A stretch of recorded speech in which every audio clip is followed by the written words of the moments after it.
There's a spiritual body and there's a physical body. Right. When you're seeing apparitions, when you're seeing angels, when you're seeing visions meaning that my eyes are open, I'm not sleeping, it's different from a dream. Yes, spiritually, I'm having the opportunity to peer into the spiritual realm that we cannot do on a normal basis. So God answered the prayer of Elijah, and the Bible says that he opened the eyes of the young man and he saw. What did he see now? And behold, the mountains were full of horses and chariots of fire. These are all spiritual, round about Elijah. So you imagine the point, oh my God, now he's all calm now. Wow. Yeah, we really outnumber them. So the fear is gone. So let's backtrack just a little bit because I want to show you the purposes of how the spiritual realm work for and against us. So the enemy, his primary goal is to keep the victim ignorant. If the victim is ignorant of their resources, if the victim is ignorant of their power, if the victim is ignorant of who is really sponsoring their battles in order to aid them in their fight, then the truth is he got them. Now, how does he do that? Well, the number one agent is fear. The foot soldiers of the kingdom of darkness is fear, fear of the unknown.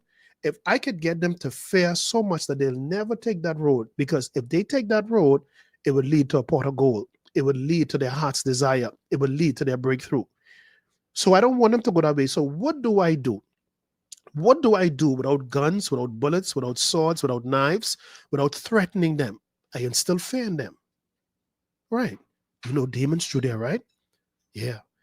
You know, and I hear people go through that, they die at an early age. You know that? So if I put that in you, then I discourage anything in you to go forward to through that particular alley. So this is what he do. He puts fear in you. And once fear is in you, now he begin to set up strongholds in your mind to ensure that you don't even think about going that way anymore. And a lot of us, I was once like that. I was once like that. If someone had told me 20, 15 years ago, you are going to be an international speaker, I would have laughed them to scorn. You got to be out of your mind.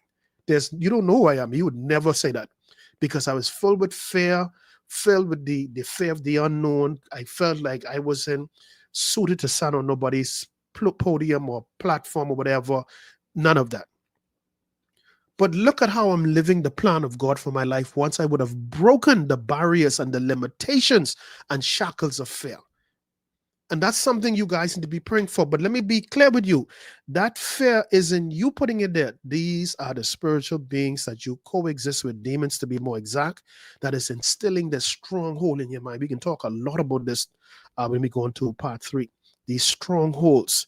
Remember the Bible says, he said, the weapons of our warfare, the weapons of our warfare, they're not guns and knives and so on, but they are mighty through God. They're spiritual weapons to do what? What specifically do these weapons do? Break down strongholds. Strongholds is that I am overweight and I will never lose all this weight. So let me just continue to eat. I will never get that degree. So it makes no sense saving. A stronghold is a setup that the enemy has repeated in your mind that he don't need to be there anymore. You took it over from there and now you maintain it. So anybody come to you with any form of remedy, good news, whatever. No, I don't know. I don't think so. No. If you take this, this will make you better. No, no.